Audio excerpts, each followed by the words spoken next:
एक सेकंड सवाल सुन लीजिए। भाव जो आ रहा है वो ऐसा आ रहा है ना कि ना तो मैं खुद ही मिठाई खाऊंगा ना खाने दूंगा। सवाल ये है कि अगर एक ऐसी स्कीम है जो कि वाकई कोई भी सुनेगा तो कहेगा अच्छा है, कम से कम इससे जो दिक्कतें आ सकती हैं वो रुक जाएंगी।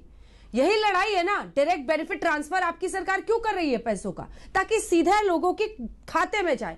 ऐसे में अगर सीधा राशन जाए तो आपको लग रहा है कि वाहवाही कहीं मार्क्स ना बन जाए केजरीवाल सरकार के, ये डर सता रहा है क्या? हाँ अंजना जी, सबसे पहले तो देखिए, मैंने एक प्रश्न ये पूछा था, ये केंद्र के कोटे से ही आ रहा है ना, फूड सिक्योरिटी एक्ट में और प्रधानमंत्री गरीब कल्याण योजना में। तो अगर केंद्र के कोटे से आ रहा है तो जो केंद्र के नियम है उसका पालन होगा, इसका उत्तर नहीं मिला। दूसरा, मैंने अनुमति की तिथि मांगी थी, प्रेम पत्र कितने लिखे इसके बारे में मैं नहीं कहा था, अनुमति। और हाँ, आपने सही कहा संजय भाई, मैं वकील हूं तो मैं आपको बता दूं, प्रेम पत्र लिखने में प्लीज ये संवेदनहीनता है। गरीबों के लिए चिट्ठी लिखी जाए उसको प्रेम पत्र कह रहे हैं आप? अपने समय में अंजना जी, आपको कम से कम संवेदनशीलता दिखानी चाहिए। गरीबों के राशन के लिए चिट्ठी लिखी जाए उसको आप प्रेम पत्र करके उसको ठीक है संजय जी, ये तरीका ठीक नहीं है। संजय जी मैं आऊंगी आपके पास, आप इस पर रिबाटल दीजिएगा, उनको पूरा कर लेने दीजिए, मैं फौरन आऊंगी सर। बोलिए गौरव जी। मैंने बिल्कुल स्पष्ट एक बात पूछी, किस दिन अनुमति मिली, वो आदेश और चिट्ठी का फर्क संजय सिंह जी सांसद है, जरूर जानते होंगे। आदेश दिखा दें, अभी तक बताया नहीं है। तीसरा, मैंने कहा मान लीजिए चलिए घर घर पहुंचाना है तो आप केंद्र से एक्स्ट्रा कोटा लेके एक नई योजना क्यों नहीं ले आते हैं, उसमें पहुंचाइए। चौथी बात अंजना जी, गरीबों के लिए राशन मिले, ये तो केंद्र सरकार ने सुनिश्चित किया है। जो राशन हम लोग दे रहे हैं 26,000 करोड़ का जो है राशन, और मुफ्त में मिलेगा 80 करोड़ गरीब जो हैं उनको, ये हमारी केंद्र सरकार की ही योजना है। और इससे पहले फेज 1 में जब लॉकडाउन लगा था तब भी हमने किया था। तो मैं केवल और केवल एक बात कहता हूं, ये बता दे संजय सिंह जी कि ये जो राशन केंद्र की सरकार दे रही है ये पहुंचा हमारे नागरिक तक, दिल्ली के और गरीबों तक, ये कैसे सुनिश्चित करेंगे? कौन सा इन्होंने ऐसा सिस्टम बनाया है? और हाँ, एक हफ्ता बचा था, तैयारी मैंने बताया अपनी इमेज चमकाने की थी, इश्तिहार देने की थी, वरना आप इनसे पूछ लीजिए। देखिए, ये ऑक्सीजन पे इनका एक वक्तव्य है अरविंद केजरीवाल जी का। इन्होंने 27 अप्रैल को कहा 1 महीने में 46 ऑक्सीजन प्लांट में लगाऊंगा, और उसके बाद 5 जून को जब पूछा गया कि 1 महीना तो पूरा हो गया तो इन्होंने कहा नहीं, अब अगले 1 महीने में 64 लगवाऊंगा।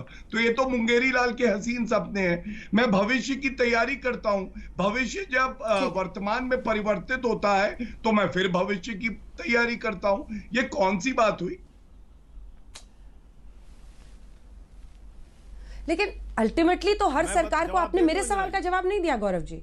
हर सरकार को ये आजादी तो है ही ना कि वो अपने तरीके से अपने स्कीम्स को ऑपरेट करे, फेलियर हो ना हो ये उनकी जिम्मेदारी और जवाबदेही होगी। आप नहीं तय कर सकते ना। एक इमेज बन गई आप लोगों की कि हर राज्य सरकार से भिड़ रहे हैं, हर राज्य सरकार से लड़ाई कर रहे हैं। मैं आपको उत्तर दे देता हूं तुरंत, मैं तुरंत इसके बाद फौरन आ रही हूं दे देता हूं। बिल्कुल। आप अंजना जी ये बताइए कि अगर केंद्र की योजना, केंद्र के कानून के तहत कोई कार्य होगा और प्रदेश सरकार को दिया जाएगा तो केंद्र सरकार के नियम जो हैं, जो पार्लियामेंट का कानून है उसके तहत होगा, या दिल्ली की सरकार उसको पलट सकती है? और एक और उदाहरण दे दूं, प्रधानमंत्री किसान सम्मान निधि थी, पश्चिम बंगाल में लागू नहीं करी थी ममता बनर्जी ने, आपको याद होगा। तो क्या नुकसान तो किसानों का हुआ, लेकिन नियम बदल दे कोई प्रदेश की सरकार, ये संवैधानिक नहीं है। अपनी स्कीम लाए, अपनी योजना लाए, जो नियम रखेंगे वो मंजूर होंगे सबको। ठीक है, ठीक है। संजय जी अब जवाब देंगे। संजय जी जवाब दीजिए। और संजय जी ये भी बताइए कि क्या वाकई आनंद फानन में अपनी सरकार की छवि चमकाने के लिए और ये घर घर राशन हम पहुंचाएंगे, आप लोगों ने ऐसा बीड़ा उठा लिया जो कि मुमकिन नहीं था? वो कह रहे इश्तेहार चमकाने के लिए आप लोगों ने किया है ये गौरव, ये संजय जी, ये गौरव भाटिया जी जैसे समझदार आदमी इतने नादान क्यों बन रहे हैं? अरे भाई, राज्य के पास वितरण की व्यवस्था होती है, कैसे राशन को वितरित करना है यह राज्य सरकार का अधिकार है। इसमें आप कोई नियम जबरदस्ती नहीं लागू कर सकते। हम राशन को किस तरीके से वितरित करेंगे इस पर अगर हम कोई नियम बना रहे हैं तो यह हमने कौन सा संविधान पलट दिया? राशन माफियाओं के खिलाफ अरविंद केजरीवाल खड़े हो गए तो कौन सा संविधान पलट दिया? राशन की चोरी दिल्ली में बंद हो जाएगी, तो इससे संविधान को खतरा कहां से पैदा हो गया? घर घर लोगों का निर्धारित राशन कोटे का पैकेट में बंद होके पहुंच जाएगा। इससे देश के लोकतंत्र और संविधान को खतरा कैसे पहुंच गया? और मैं आपसे अंजना जी एक जवाब खाली इनसे ले लीजिए। यह है इनका मैनिफेस्टो तमिलनाडु का। तमिलनाडु के मैनिफेस्टो में भारतीय जनता पार्टी कह रही है कि हम घर घर राशन पहुंचाएंगे। यानी केजरीवाल जी की योजना ये तमिलनाडु में लागू करना चाहते हैं, दिल्ली में लागू नहीं करना चाहते। जहां तमिलनाडु में इनको 2 सीट मिली है वहां ये लागू करना चाहते हैं, दिल्ली में जहां एक पूर्ण बहुमत से चुनी हुई सरकार है उसको काम नहीं करने देंगे। ये इनका मैनिफेस्टो है, मेरा नहीं है। मैं उत्तर दे मैं कहिए तो आपको भी भेज दूं और कहिए तो गौरव भाटिया जी को भी भेज दूं। ठीक है, गौरव जी जवाब दीजिए। मैं ये तमिलनाडु में आप ये स्कीम चमका रहे थे और यहाँ पर कह रहे घोटाला हो जाएगा।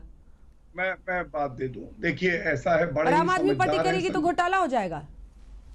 संजय सिंह जी बड़े समझदार हैं और नादानों वाली बातें करते हैं। संजय सिंह जी, आपने पहले मैनिफेस्टो खेलना